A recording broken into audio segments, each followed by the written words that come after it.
नमस्कार दोस्तों, आप सभी का अपने YouTube channel Balaji education centre पर स्वागत है। बालाजी एजुकेशन सेंटर से मैं गोविंद सर जी।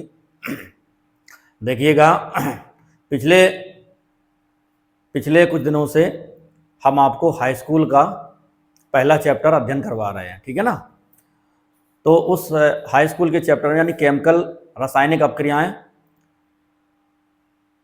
अपक्रियाएं और क्या रासायनिक समीकरण, उसमें हमने आपको यानी कि पूरे चैप्टर में कई रिएक्शन, 2-3 वीडियो में कई रिएक्शनों का अध्ययन कराया। उसी के आगे आज हम आपको कुछ नई रिएक्शन बताएंगे। जैसे कि आपकी उत्क्रमणी तो हो गई थी, है ऑक्सीकरण अपचयन, ऑक्सीकरण अपक्रिया, अपचयन अपक्रिया, रेडॉक्स अपक्रिया, है ना, ऊष्माक्षेपी, ऊष्माशोषी, ये कुछ अपक्रियाएं रह गई थी उस दिन। तो उसी के आगे हम आपको ले चलते हैं। देखिएगा ध्यान से, यहां पर ऊष्माक्षेपी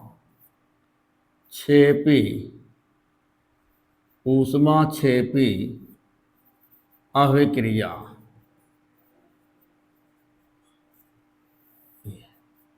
ठीक है, ऊष्माक्षेपी अभिक्रिया, एक्सोथर्मिक रिएक्शन,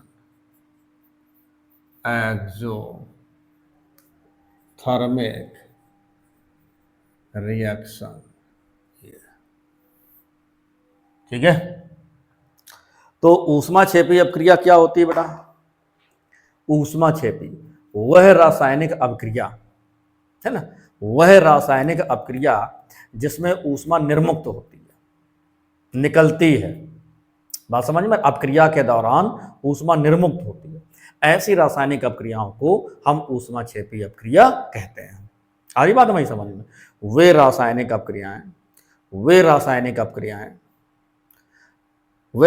अभिक्रियाएं जिसमें अभिक्रिया के दौरान ऊष्मा या हीट निर्मुक्त होती है या ऊर्जा निर्मुक्त होती है, ऐसी रासायनिक अभिक्रियाओं को हम क्या बोलते हैं? ऊष्माक्षेपी, है ना। वे रासायनिक अभिक्रियाएं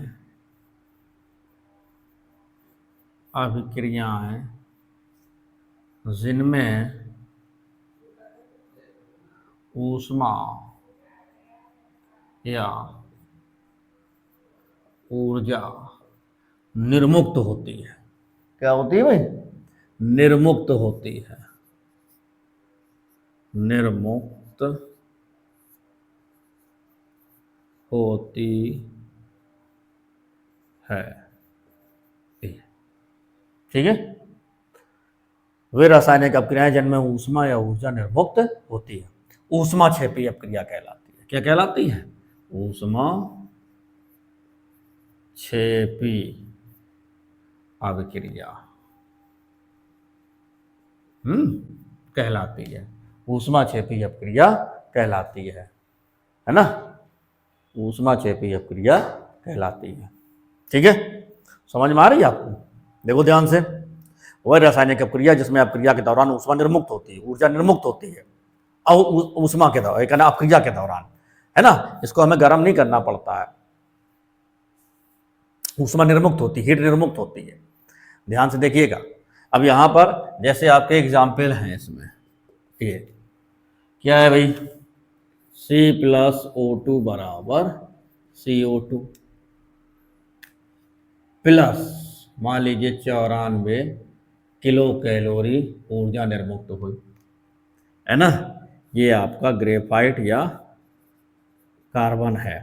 तो कार्बन को ऑक्सीजन की उपस्थिति में दहन कराने पर कार्बन डाइऑक्साइड का निर्माण होता है, प्लस ऊर्जा निर्मुक्त होती है, ऊष्मा निर्मुक्त होती है। तो ऐसी रासायनिक अभिक्रियाओं को हम क्या बोलते हैं? ऊष्माक्षेपी। ध्यान दो, तो ऊष्माक्षेपी को हम यहाँ पर प्लस ऊर्जा, ना याद हो तो ऊर्जा करके लिख दो, है ना। समझ में आ रही बात हमारी? तो यहाँ पर हम इस प्रकार से लिख सकते हैं ऊष्माक्षेपी में।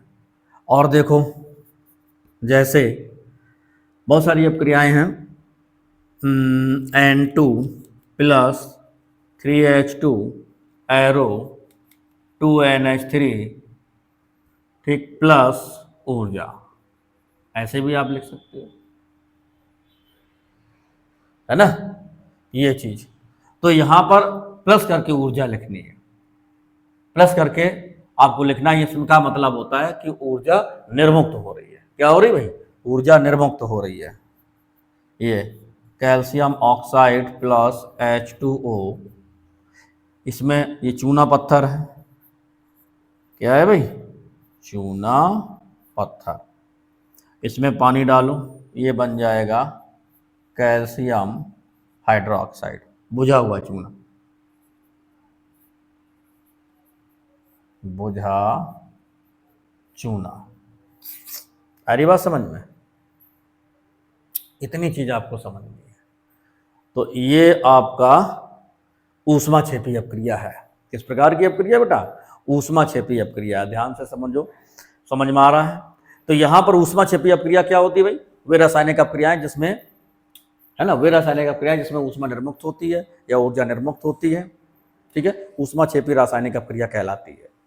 एग्जाम्पल हैं आपके, ऐसे बहुत सारी रिएक्शंस हैं जिसमें ऊष्मा निर्मुक्त होती है, अर्थात अपक्रिया के दौरान ऊष्मा या ऊर्जा निर्मुक्त हो। ऐसी रासायनिक अपक्रियाओं को हम ऊष्माक्षेपी, है ना, ऊष्माक्षेपी अपक्रिया कहते हैं। ये बैठ गया, ठीक है ना।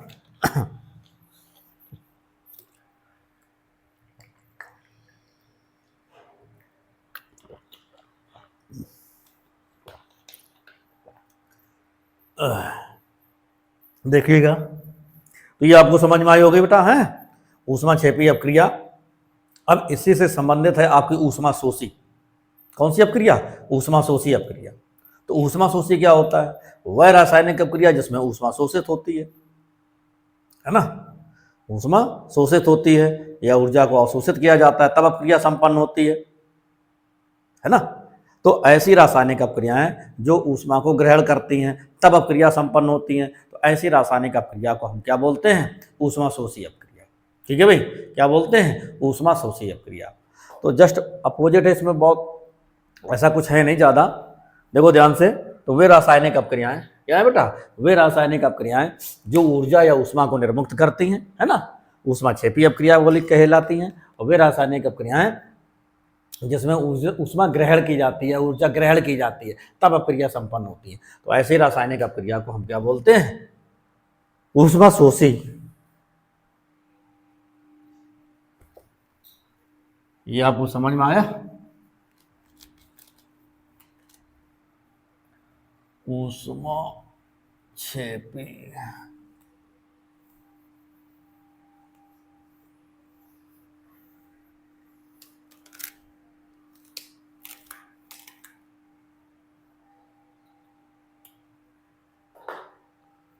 ऊष्मा शोषी एंडोथर्मिक,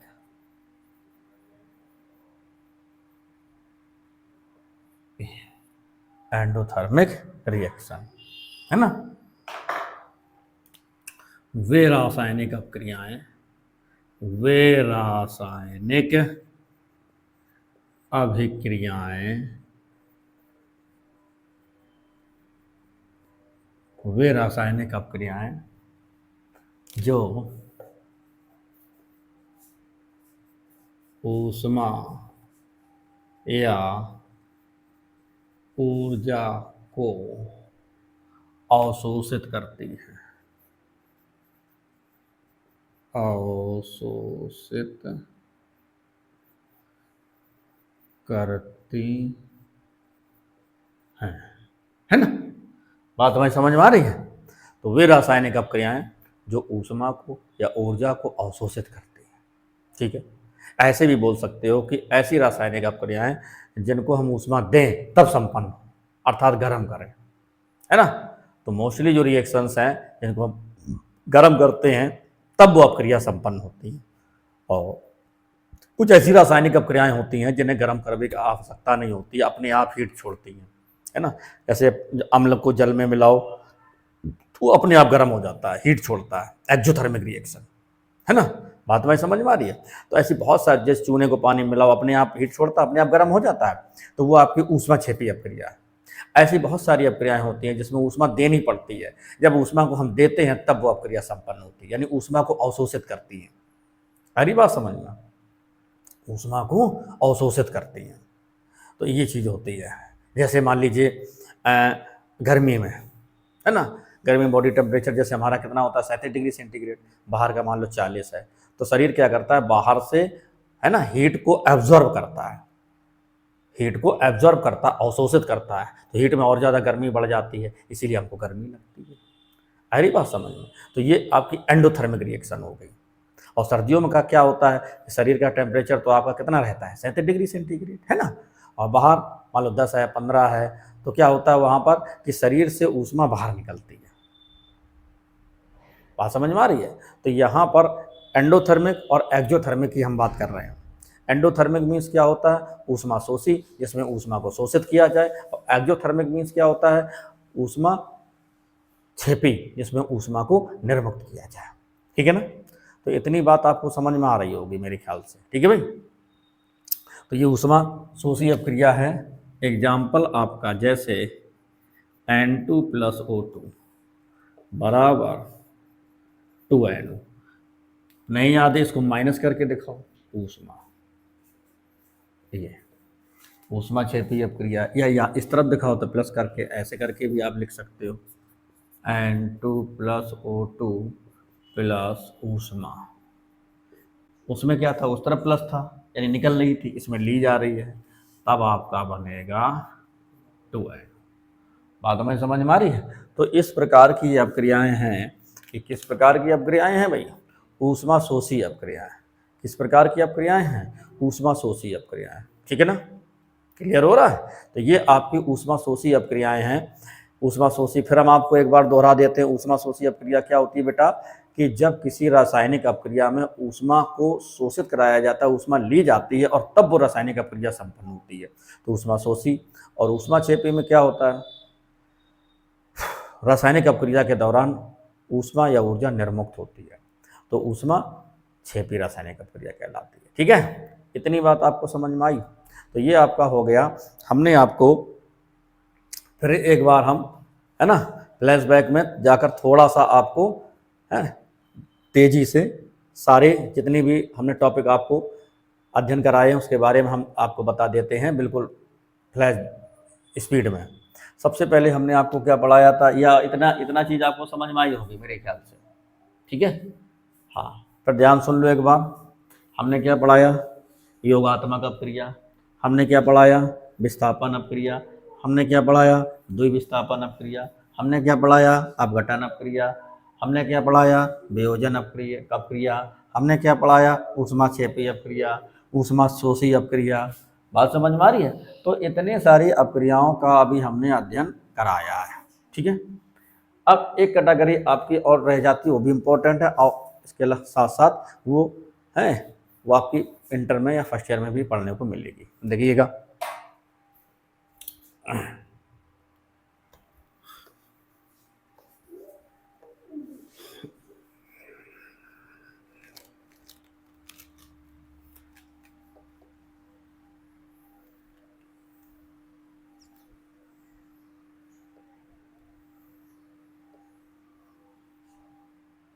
देखो नेक्स्ट है आपका ऑक्सीकरण। ऑक्सीकरण तथा अपचयन अभिक्रिया।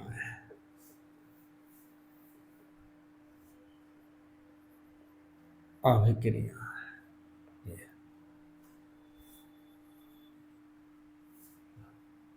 ये ऑक्सीकरण है। क्या होता है भाई, ये हमें आप बताइएगा, पढ़ा है आपने। यहां पर दो टॉपिक हैं आपके, ऑक्सीकरण और अपचयन। ऑक्सीकरण और अपचयन। तो फर्स्ट इज ऑक्सीकरण है, ऑक्सीडेशन। देखते जाओ ध्यान से, समझे, इधर ध्यान से। तो ये आपका ऑक्सीडेशन है ना, या हम इसको उपचयन भी बोलते हैं। क्या बोलते हैं? उपचयन। अपचयन और उपचयन। देखो ध्यान से, तो यहां पर होता क्या है? ऑक्सीकरण वह रासायनिक अभिक्रिया, वह रासायनिक अभिक्रिया जिसमें किसी पदार्थ के द्वारा ऑक्सीजन का संयोग कराया जाए या किसी ऋण विद्युतीय अवयव के साथ संयोग कराया जाए, है ना, किसी पदार्थ के द्वारा। ध्यान सुनो, वह रासायनिक अभिक्रिया, वह रासायनिक अभिक्रिया जिसमें किसी पदार्थ के द्वारा, ठीक है, किसी पदार्थ के द्वारा ऑक्सीजन या ऋण विद्युतीय अवयव का संयोग हो, संयोग हो। और ध्यान सुनो इसको, समझ में आ रही है? हाँ, और ध्यान से देखिएगा, वह रासायनिक अभिक्रिया, वह रासायनिक अभिक्रिया, वह रासायनिक अभिक्रिया जिसमें किसी पदार्थ के द्वारा ऑक्सीजन, ऑक्सीजन का या किसी ऋण विद्युतीय अवयव का, क्योंकि ऑक्सीजन भी ऋणात्मक ही होता है ना, ऑक्सीजन का संयोग हो या फिर किसी ऋण, है ना, जैसे क्लोरीन है, ब्रोमीन है, फ्लोरीन है, ये सब आपके ऋणात्मक हैं। कैसे परमाणु हैं? ऋणात्मक परमाणु हैं, है ना। तो ये आपका ऑक्सीजन या किसी ऋणात्मक परमाणु के साथ संयोग हो भाई, तो वो ऑक्सीकरण है। बात को ध्यान से समझो, है ना। ऑक्सीजन के साथ संयोग हो, मान लो हमारा ऑक्सीजन के साथ संयोग हो तो हम ऑक्सीकृत हो गए, हमारा ऑक्सीकरण हो गया, है ना। किसी भी पदार्थ का ऑक्सीजन के साथ संयोग कराया जाए, किसके साथ संयोग कराया जाए? ऑक्सीजन के साथ संयोग कराया जाए। बात क्लियर है भाई? ऑक्सीजन के साथ संयोग कराया जाए तो ऑक्सीकरण बोला जाता है। ऑक्सीजन के साथ संयोग कराया जाए या किसी ऋणात्मक अवयव के साथ संयोग कराया जाए, है ना। दूसरी बात, या फिर हाइड्रोजन का वियोग हो, अथवा पहली कंडीशन है ये, बहुत ध्यान समझो इसको, इंपॉर्टेंट है। या फिर कंडीशन नंबर 1, कंडीशन नंबर 2, या हाइड्रोजन का वियोग हो, हाइड्रोजन का वियोग हो, ठीक है, हाइड्रोजन का वियोग हो, या धन विद्युतीय अवयव का वियोग हो, ठीक है। ये 2 कंडीशन हो गए, देख लो ध्यान से, है ना। वह रासायनिक अभिक्रिया जिसमें किसी पदार्थ के द्वारा ऑक्सीजन या ऋण विद्युतीय अवयव का संयोग हो, ऋण विद्युतीय अवयव का संयोग हो। देखो एग्जाम्पल, जैसे C+O2 = CO2, देख रहा है ध्यान से। तो यहां पर C के द्वारा O को जोड़ा जा रहा है। हमने क्या लिखा? ऑक्सीजन या ऋण विद्युतीय अवयव का संयोग हो, तो ये ऑक्सीजन है आपका और ऑक्सीजन का संयोग कराया जा रहा है। किसके द्वारा कराया जा रहा है? C के द्वारा। तो यहां पर किसका ऑक्सीकरण हो जाएगा भाई? C का ऑक्सीकरण, C का ऑक्सीकरण। बात हमारी समझ में आ रही है? ध्यान से देखो, ना समझ में हमसे बताओ। Mg+Cl2, MgCl2, मैग्नीशियम के क्लोरीन के साथ अभिक्रिया, जैसे कार्बन की ऑक्सीजन के साथ, तो कार्बन ने ऑक्सीजन को जोड़ा, क्या लिखा है, ऑक्सीजन या ऋण विद्युतीय अवयव का संयोग। हमने ऑक्सीजन को नहीं जोड़ा, हमने क्लोरीन को जुड़वा दिया, तो क्लोरीन भी तो ऋणात्मक है, तो ऋणात्मक का संयोग हो, किसके साथ संयोग हो, ऋणात्मक के साथ संयोग हो, किसी भी पदार्थ का हो, तो उसका ऑक्सीकरण हो जाता है। क्या हो जाता है, ऑक्सीकरण। तो यहाँ पर आपका बन गया MgCl2 बनेगा, तो यहाँ पर किसका ऑक्सीकरण हो जाएगा, Mg का ऑक्सीकरण। ओके, तो C का ऑक्सीकरण हो गया, Mg का ऑक्सीकरण हो गया। इस प्रकार की रिएक्शन है भाई, है ना, इस प्रकार की रिएक्शन है। देखो ध्यान से, और भी एग्जाम्पल है ना। अब यहाँ पे जैसे हमने लिखा है H2S प्लस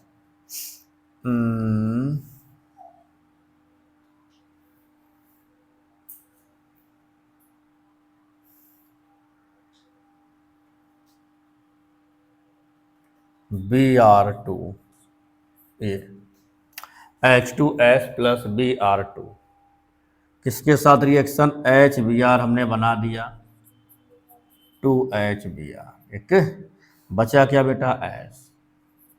ये रिएक्शन देखो, देख लो ध्यान से, है ना, ध्यान से देखो थोड़ा सा, हम देख रहे हैं, ठीक।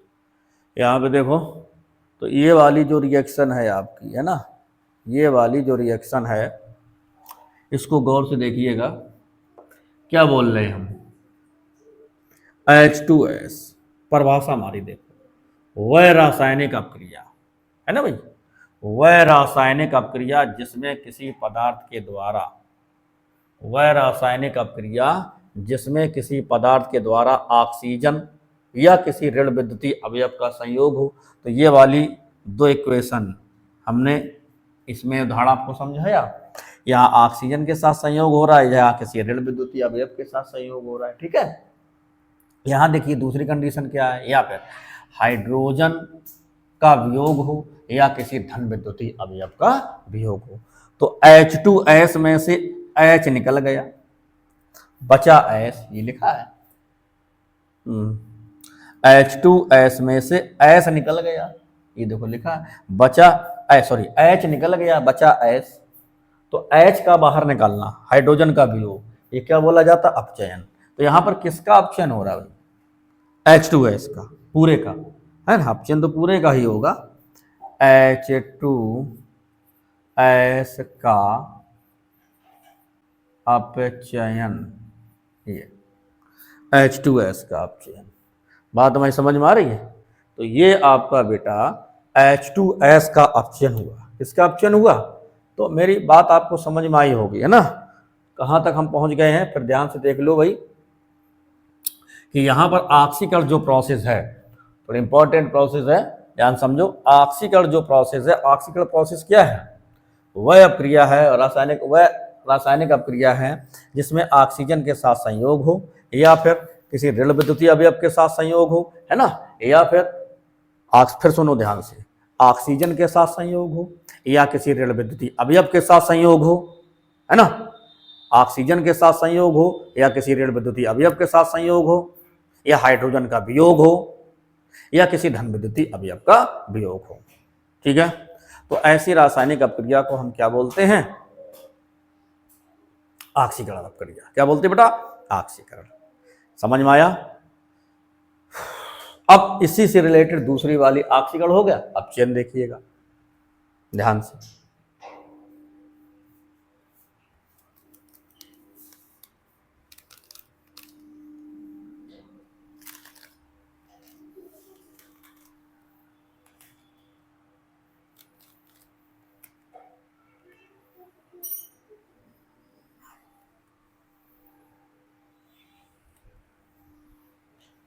देखो अब यहां आप देखिएगा अपचयन,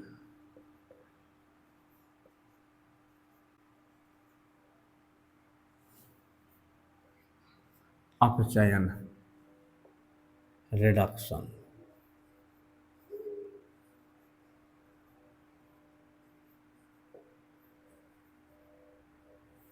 ठीक है, अपचयन। तो जस्ट उसका उल्टा है भाई, है ना, वह रासायनिक अभिक्रिया वह रासायनिक अभिक्रिया जिसमें किसी पदार्थ के द्वारा, है ना, उसी का जस्ट उल्टा, वह रासायनिक अभिक्रिया जिसमें किसी पदार्थ के द्वारा हाइड्रोजन का संयोग हो, हाइड्रोजन या धन विद्युतीय अवयव, धन विद्युतीय अवयव के साथ संयोग हो, संयोग हो। ठीक है भाई, वह रासायनिक अभिक्रिया जिसमें किसी पदार्थ के द्वारा हाइड्रोजन या धन विद्युतीय अवयव के साथ संयोग हो, जस्ट उल्टा है इसका। उसमें क्या था, हाइड्रोजन या धन विद्युतीय अवयव वियोग हो रहा था, इसमें उसका संयोग हो रहा है। या फिर इसको बदल दूं, है ना, ऑक्सीजन का वियोग हो, ऑक्सीजन, है ना, ऑक्सीजन या ऋण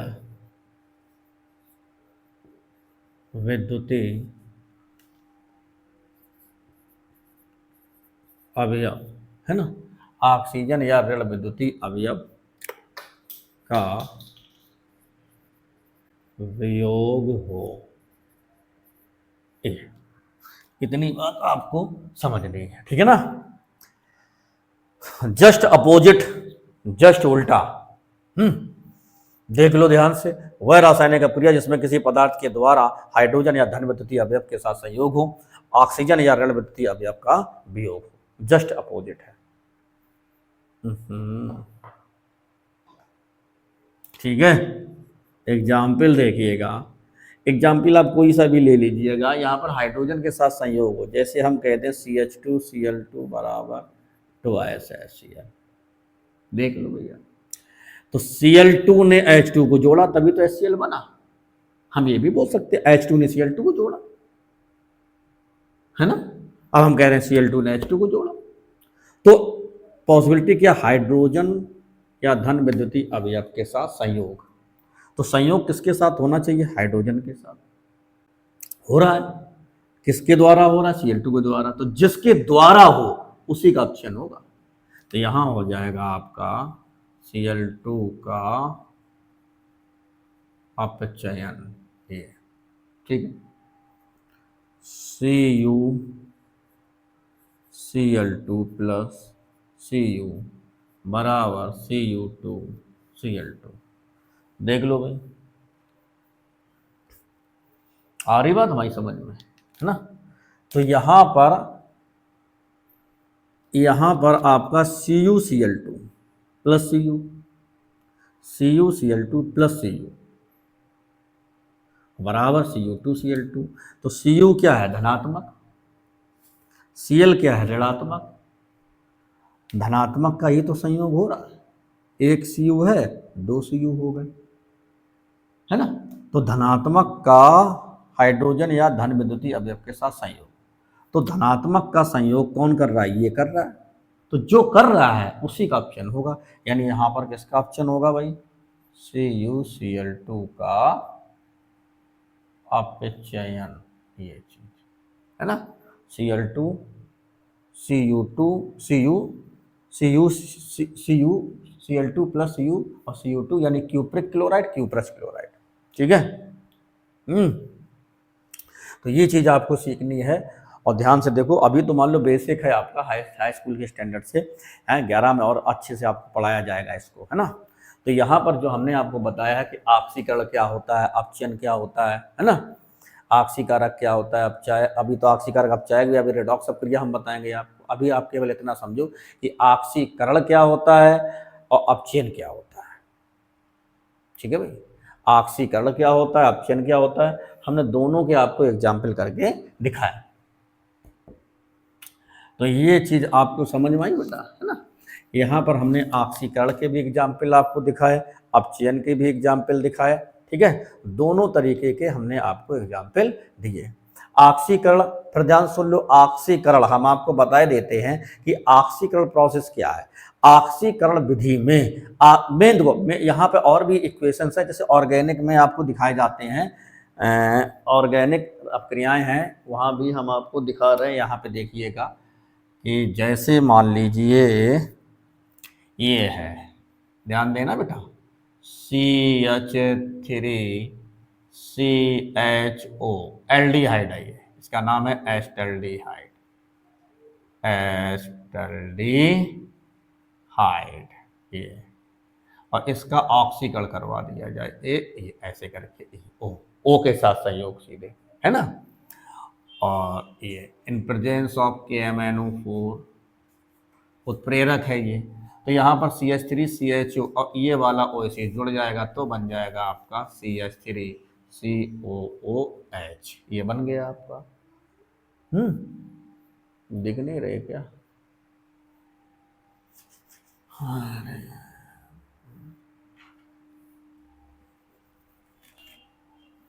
देखो ध्यान से देखो, तो C ये यहाँ O KMnO4 ये उत्प्रेरक है, ये इसके साथ जुड़ जाएगा तो बन जाएगा आपका CH3COOH, तो ये एस्टिक एसिड बन गया। क्या बन गया भाई? एस्टिक अम्ल, यानी कि एस्टल्डिहाइड के साथ O का संयोग कराया मैंने, है ना। एस्टल्डिहाइड के साथ O का संयोग कराया, तो एस्टल्डिहाइड के साथ O का संयोग हो रहा है तो एस्टिक अम्ल बना, यानी इसका ऑक्सीकरण हो रहा है भाई। मैंने तो ये आपको समझ में आ रहा है, ये कार्बनिक रसायन में ऑर्गेनिक अपक्रियाओं में ऑक्सीकरण और अपचयन है। ऑक्सीकरण का मेन मुद्दा है, आपको मेन मकसद समझना है कि ऑक्सीजन के साथ संयोग, तो ये आपका ऑक्सीजन के साथ बेटा संयोग हो रहा है, एस्टल्डिहाइड के ऑक्सीजन के साथ संयोग, ठीक है ना। उसी प्रकार से मेथेनॉल का हाइड्रोजन के साथ संयोग, तो हाइड्रोजन के साथ संयोग हो रहा है तो अपचयन हो रहा है, सीधी सी बात है। या मेथेन बन गया आपका। आ रही बात हमारी समझ में? ध्यान से समझ लो, ना समझ में आए यहाँ पर 1 मिनट,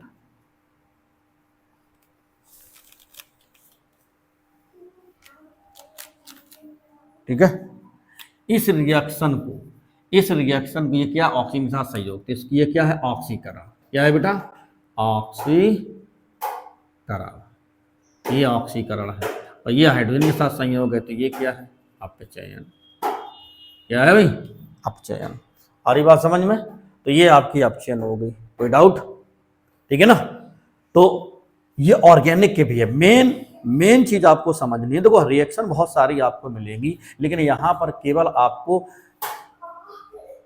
फोकस बना के रखना है ना, कि ऑक्सीजन के साथ संयोग, और मोस्टली आपको यही मिलेंगी, ऑक्सीजन के साथ संयोग ऑक्सीडेशन, और हाइड्रोजन के साथ संयोग अपचयन। इतनी बात आपको फोकस बना के रखना है ना। मोस्टली रिएक्शन आपको ऐसी देखने को मिलेगी, ऑक्सीजन के साथ संयोग तो ऑक्सीकरण, और हाइड्रोजन के साथ संयोग तो अपचयन, है ना। और भी हमने आपको एग्जाम्पल बताया, इस तरीके से भी आपको एग्जाम्पल मिलेंगे, है ना। तो ये आपको समझना है। अब हम इसी के आगे, ये आपका ऑक्सीकरण हो गया, अपचयन हो गया, आपको है ना, ठीक है ना। बस समझ रहे हैं भाई बात? आशा करते हैं आपको समझ में आया होगा। नहीं समझ में आया तो हमसे पूछिएगा, ठीक है। हाँ देखिएगा ध्यान से, और इसको थोड़ा ध्यान से देखना, तब समझ में आएगा। तो ये आपका ऑक्सीकरण और अपचयन हो गया। क्या हो गया भाई? ऑक्सीकरण और अपचयन। तो ऑक्सीकरण और अपचयन दोनों को हमने अच्छे तरीके से आपको समझाया। इसके बाद तो ऑक्सीकरण और अपचयन होता क्या है? ऑक्सीकरण और अपचयन होता है आपकी अर्ध अपक्रियाएं। कैसी अपक्रियाएं होती हैं? अर्ध अपक्रियाएं। ऑक्सीकरण अर्ध अपक्रिया, अपचयन अर्ध अपक्रिया, है ना। ऑक्सीकरण अर्ध अपक्रिया, अपचयन अर्ध अपक्रिया, दोनों को जोड़ दो, एक फुल रिएक्शन, कंप्लीट रिएक्शन, और उस कंप्लीट रिएक्शन को हम बोलते हैं रिडॉक्स अपक्रिया। क्या बोलते हैं भाई? रिडॉक्स अपक्रिया। बात हमें समझ में आ रही है? उस कंप्लीट रिएक्शन को हम क्या बोलते हैं? रिडॉक्स अपक्रिया। क्या बोलते हैं बेटा? रिडॉक्स अपक्रिया। मोस्ट इंपॉर्टेंट है, यहां से लेकर आपका इंटरमीडिएट तक ये टॉपिक मोस्ट इंपॉर्टेंट है। रिडॉक्स अभिक्रिया,